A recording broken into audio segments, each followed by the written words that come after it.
Hi folks, today is November 29th. We have a little bit of time to spare. I haven't been streaming for quite a while, for several days. It's the end of the semester, things get busy, other responsibilities, but we are renewing our Tuesday, Thursday 5-minute live sessions on topics that are of interest for anybody who is interested in teaching with technology. So usually we fill out the time until 2 o'clock talking about the weather, but it's already 2 o'clock, so I'll just tell you that there is snow outside. And today we will be talking, as you can see on the screen, we'll be talking about FlipGrid. I don't know if you heard about it, but FlipGrid is making a splash across the K-12 world. And my interest for the 5 minutes today would be, is it of the same interest for higher education? On November 28th, was it yesterday? Nope, that was the day before yesterday. FlipGrid has a very good performance, very interesting performance on Facebook. This is the Media Services, our Facebook page. FlipGrid has a live presentation, 1-hour presentation on Facebook. They were using Facebook Live as a platform to present educators, in this case Holly Clark, how educators in K-12 are using FlipGrid. So 7 o'clock Central Time, which is what, like 5 or 6 in the evening West Coast, and 9 o'clock in the evening on East Coast. About 100 people from across the country were watching Holly Clark's presentation on FlipGrid.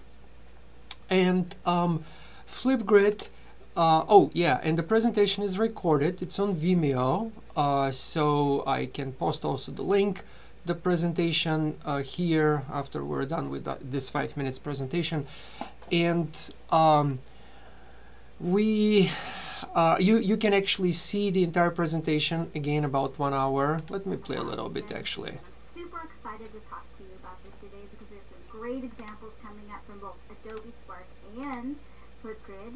But before we begin, I want to introduce myself. I'm Holly Clark. I'm part of the Infused Classroom series, both the Google Infused Classroom and coming out the Chromebook Infused Classroom. I live in San Diego, a place I love, and you can follow me on Instagram.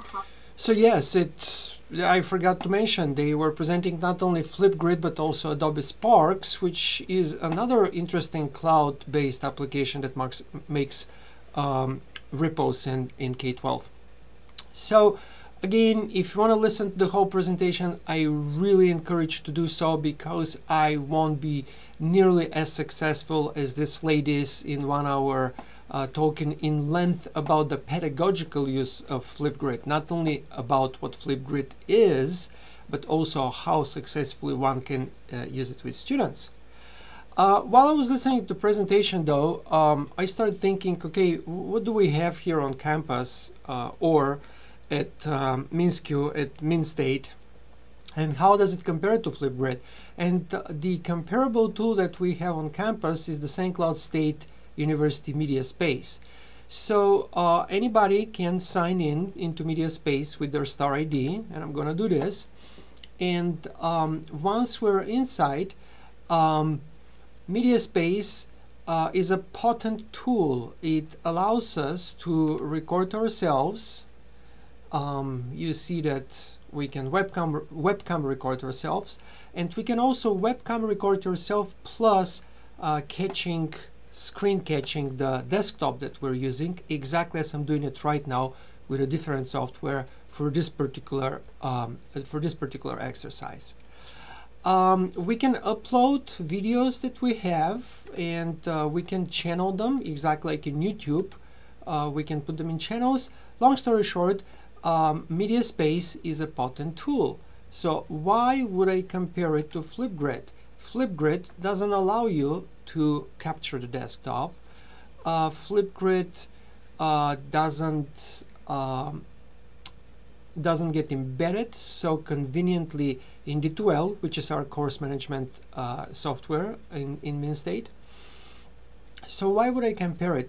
Well, FlipGrid on the surface is way less potent than MediaSpace, but the grids idea, this social networking idea of FlipGrid, is what I gathered from the Vimeo presentation of these ladies.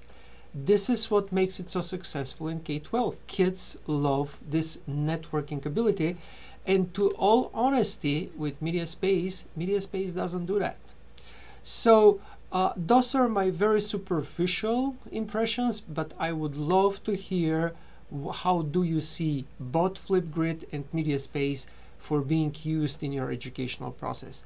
Thank you. My 5 minutes are over. I'll see you next Tuesday at 2 o'clock p.m. Central.